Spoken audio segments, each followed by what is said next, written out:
Λαχιάμι έτσι μου κατέβηκε, πιάσα ζωγραφίζω από τα ντοβάρια. Βλαμμένη. Ναι. Αφού μου άρεσε ένα πράγμα το έκανα. Δεν είναι τίποτα.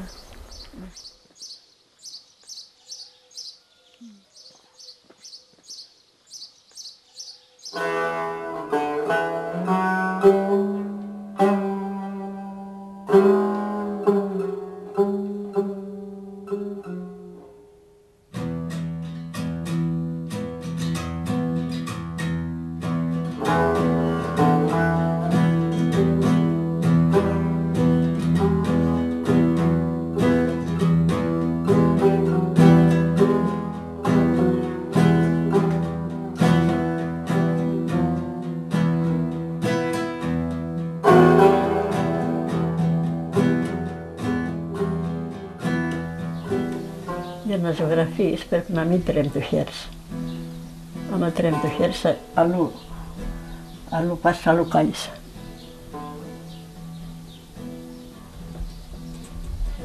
Είχε εκεί πέρα στο λιμόνος, είχε ντάλιες και πια παγόνια όμορφα.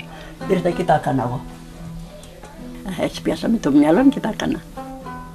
Σ' άλλον αρέσει, σ' άλλον δεν αρέσει. Αλλά αφού αρέσει εμένα, μην πειράζει για το καθένα.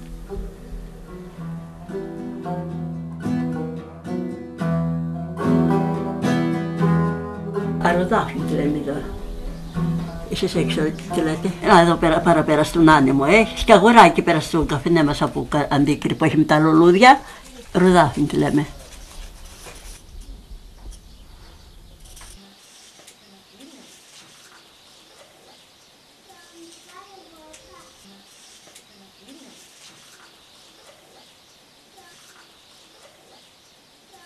Κάνω τώρα μερικά και στρεβάζω πάνω την μπογιάγια.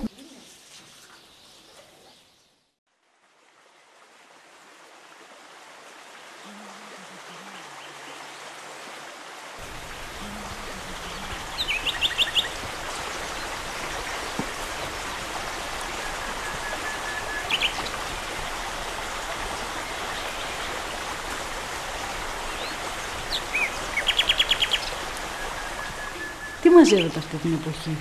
Τώρα ρίγανη, τα θεμάρια, καρύδια όταν έχει κανείς, αμύγδαλα πιο παραπέρα που άμα φτάσουν ο καιρός, τέτοια κάνει ο κόσμος.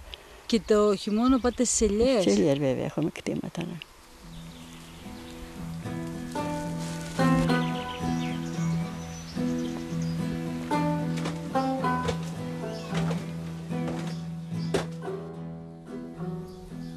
Αγάθη Χρυσάφη.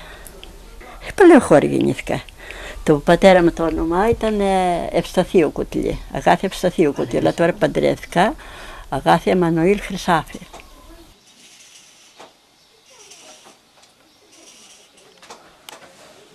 Το σπίτι πότε αρχίσατε να το ζωγραφίζετε? Το έχω πολλές φορές ζωγραφίσει, τα χαλώ. Ξαναβάζω από πάνω άσπρα τέτοια βουλιά και τα ξαναχαλώ, τα ξανακάνω πάνω. Πότε αρχίσατε, πότε κάνετε την πρώτη φορά? Πολλά χρόνια είναι.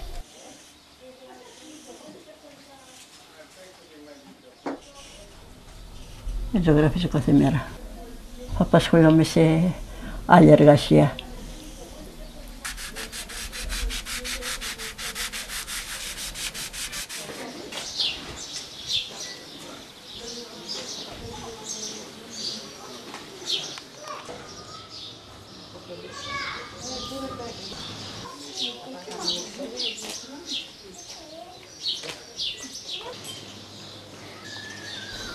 Και τώρα πήγαινα στο καφέ για να βοηθήσω λίγο το γιο μου.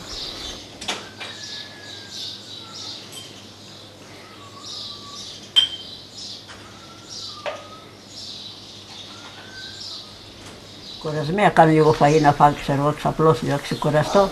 Χτες 8 η ώρα πλάγιασα. Δεν με ξεχνάς, είμαι και 76 χρονών.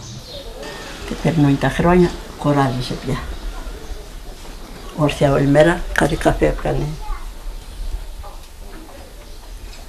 Βλέπετε ζωγραφική, ας πούμε έχετε δει του Θεόφιλου τα... Τι ζωγραφική να δω? Ζωγράφους, ζωγραφιές. Να ζωγραφίζουν. Με εδώ πέρα ποιος να έρθει να ζωγραφίζει? Όχι να ζωγραφίζουν, να δείτε τις ζωγραφιές. Από χαρτί και ποτά. Ναι. Κοιτάζω, αλλά έτσι αυτό να πια κάνω. Το Θεόφιλο το ξέρετε? Ποιο Θεόφιλο? Το ζωγράφο. Νομίζω είχαμε σε ένα Θεόφιλο Κανελή, Κανελής τον λέγανε το επίθετο, ήταν δάσκαλος, γι' αυτό είπε Θεόφιλο.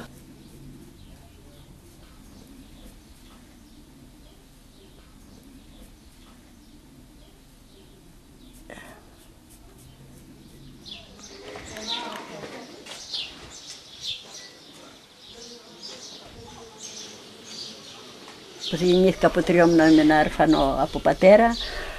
Μας μεγάλωσε η μητέρα με πιάσει φούρνο και δούλευε ψωμιά. Στις Ηλιές πήγαινε παντού, γιατί είμαι στη δίδυμα 2 κορίτσια στα χέρια του μείναμε. Ναι. Ύστερα μεγαλώσαμε, παντρεύτηκε η αδερφή μου. Μετά από λίγα χρόνια παντρεύτηκα και εγώ. Ποια είναι η ζωή. Ο άντρας σας καλός ήτανε? Καλός ήταν. Από προξενιά παντρευτήκατε? Ναι, ναι. 22 χρόνια μου παίρνει.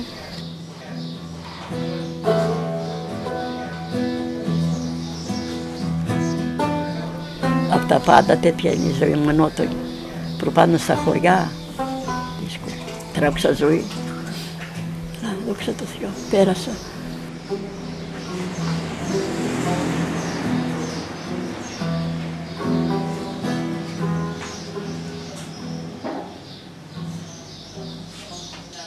Στο νοσοκομείο από 15 χρονών με πήγαν. Αλλά η κοινότητα φρόντισε και με πήγε, επειδή δεν είχε γιατρό, δεν είχε κανέναν εδώ πέρα στο χωριό, ήταν έτσι. Και έπειτα η κοινότητα σας έφερε πίσω στο χωριό? Έμαθηκα να κάθομαι στο νοσοκομείο να δουλεύω, με πήραν για να κάθομαι να βάζω ενέσεις, όταν σπάκανε στο χέρι τίποτα να τον ράβω, τέτοια. Τέτοια. Και απόμεινα για πάντα. Πόσα χρόνια έχουν περάσει? Από τότε, άλλα 50 χρόνια, 55 είναι. Πώς αισθάνεστε που πέρασαν τόσα χρόνια? Σαν να μην πέρασε ούτε ένας. Δεν αισθάνομαι πως γέρασα, νομίζω νέα πως είμαι. Ναι, δεν καταλαβαίνω.